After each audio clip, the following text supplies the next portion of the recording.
El texto que hoy, sábado de la séptima semana de Pascua, la Iglesia nos invita a meditar, es el de Juan 21, 20 al 25, que es el final de todo su Evangelio. Les leo el texto.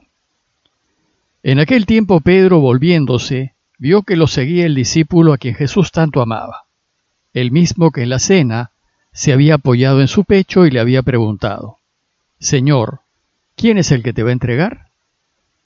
Al verlo, Pedro dice a Jesús: Señor, ¿y este qué?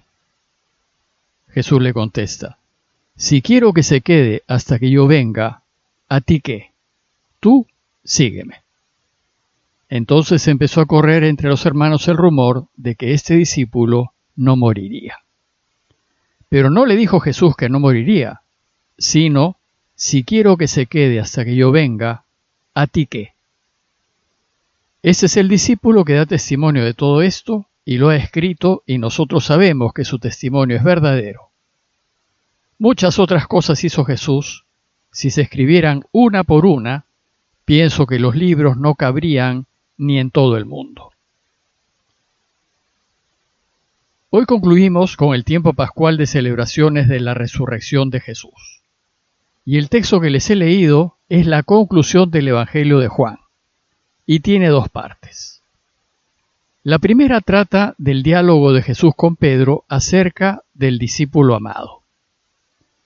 Recordemos que en el relato que reflexionamos ayer, Jesús perdonó públicamente a Pedro por sus 3 negaciones públicas, y le anunció que seguirlo lo llevará por caminos que de joven jamás imaginó recorrer, que seguirlo lo llevará a donde no quiere ir, es decir, a la muerte. Y concluyó diciéndole: sígueme. Bueno, pues da la impresión de que cuando Jesús le dijo a Pedro: sígueme, el Señor se puso a caminar y Pedro se puso a caminar tras él. Pues el texto con el que inicia el relato de hoy es el siguiente. Pedro, volviéndose, vio que lo seguía el discípulo a quien Jesús tanto quería.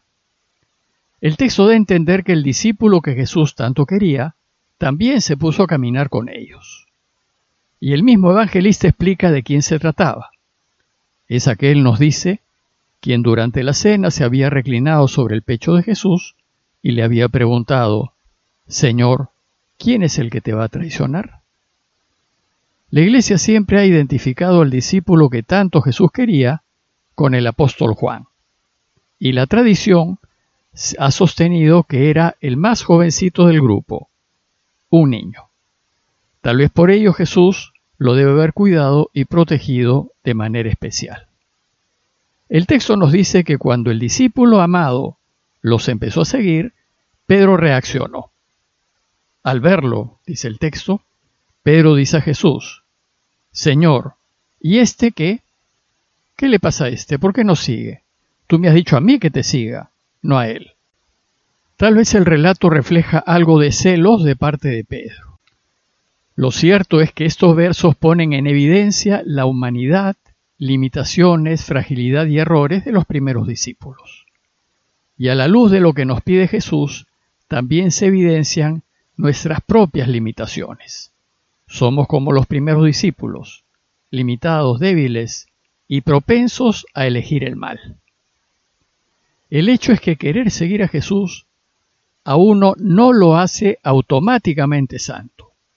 Uno se va haciendo santo en la medida en que camine su camino hasta el final, en la medida en que viva su vida con consecuencia, en la medida en que haga lo que dice. Y mientras caminamos, los discípulos y nosotros, seguiremos siendo tentados por los valores y las atracciones del mundo. El querer ser los primeros, el ser los preferidos, el ser valorados, el tener bienes, poder, etc. Según el texto, Jesús sale en defensa de Juan y le responde a Pedro: Si quiero que se quede hasta que yo venga, ¿a ti qué? Lo único que te debe importar es seguirme y nada más. Jesús no desea que nos estemos comparando con los demás. Si bien todos corremos juntos y hacia la misma meta, cada uno de nosotros deberá correr su propia carrera. y deberá hacerlo de la mejor manera posible.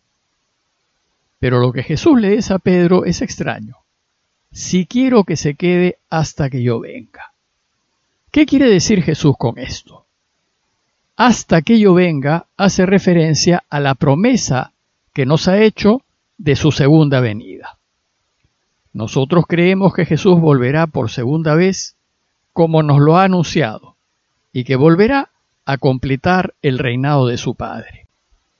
Luego, el si quiero que se quede parece dar a entender que quiere que se quede en este mundo, es decir, que no morirá hasta que venga Jesús por segunda vez. Y este fue el rumor que se propagó en la comunidad. Dice el texto: entonces se empezó a correr entre los hermanos el rumor de que ese discípulo no moriría. Pero el evangelista rápidamente aclara el malentendido y dice: no le dijo Jesús que no moriría, sino: si quiero que se quede hasta que yo venga, ¿a ti qué? Tal vez esta aclaración se deba a que Juan ya había fallecido cuando se escribió el Evangelio. Se estima que el Evangelio de Juan fue escrito a fines del primer siglo, en torno al año 100, unos 70 años después de la muerte de Cristo. Los estudios actuales sostienen que es poco probable que el discípulo Juan lo haya escrito. La mayoría de los estudiosos opinan que es más probable que el Evangelio lo haya escrito un grupo de seguidores de Juan que se identifican con sus enseñanzas. Pues el mismo Evangelio, unas líneas más abajo, nos dice: nosotros sabemos que su testimonio es verdadero. Este nosotros apuntaría a los probables autores de la obra. Y sabemos porque lo hemos oído del mismo apóstol y lo que oímos es lo que hemos escrito. Bueno, en todo caso se trata de una hipótesis de trabajo, pero es una hipótesis probable. Esta nota nos lleva a la segunda parte del relato, al testimonio final del autor del Evangelio. En esta nota final, el autor del Evangelio pretende dos objetivos. Primero, asegurar la veracidad del Evangelio.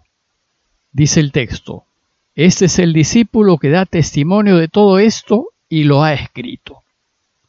Es importante dejar en claro que el Evangelio no es una invención del autor, sino la transmisión fiel, de boca en boca, de las enseñanzas de Jesús y su camino. Y de esto, el autor o los autores quieren dar testimonio. Y segundo, nos dice cómo ha procedido para escribir su obra.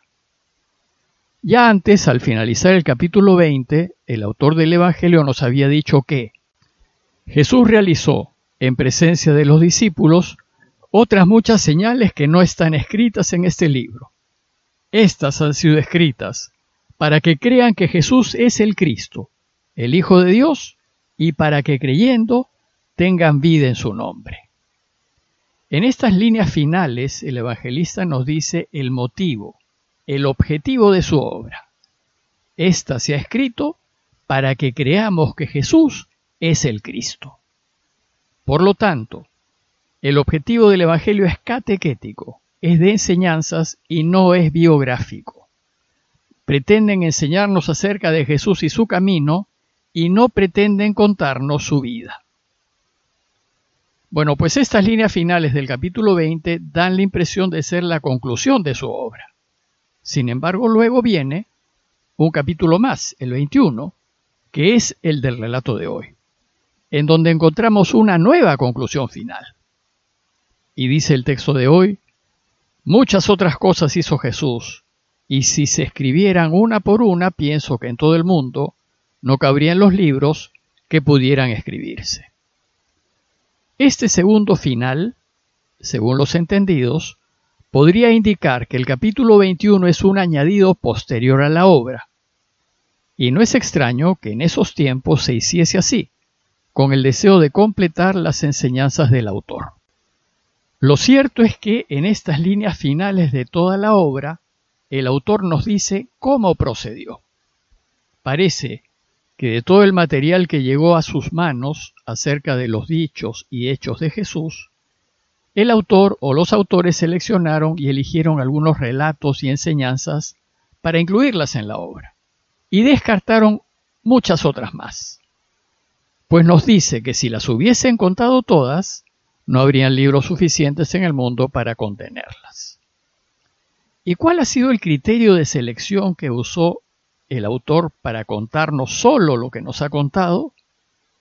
El criterio ha sido seleccionar solo aquello que nos ayude a que creamos que Jesús es el Mesías, a fin de que creyendo tengamos vida en su nombre.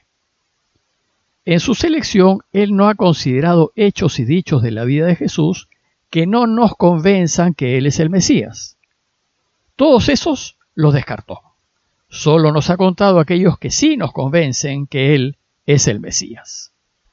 Podemos pensar que por eso no nos cuentan nada de su infancia ni de su juventud, pues parece que la infancia y juventud de Jesús fueron absolutamente normales, como la de cualquier joven campesino de Nazaret, y nada hubo en esas etapas de su vida que demuestren que él es el Mesías. En conclusión, no debemos olvidar que los evangelios no son documentos biográficos, que no nos cuentan la vida de Jesús, solo nos enseñan a seguirlo. Por tanto, no busquemos en los evangelios información biográfica. Más bien leámoslos y meditémoslos a fin de conocer cada vez más a Jesús, para conocerlo con nuestro corazón y descubrir que si lo seguimos y si vivimos con la consecuencia de vida que Él nos propone, seremos felices aquí y ahora, y después viviremos para siempre. Por tanto, decidámonos a seguirlo, decidámonos a vivir su camino. Parroquia de Fátima, Miraflores, Lima.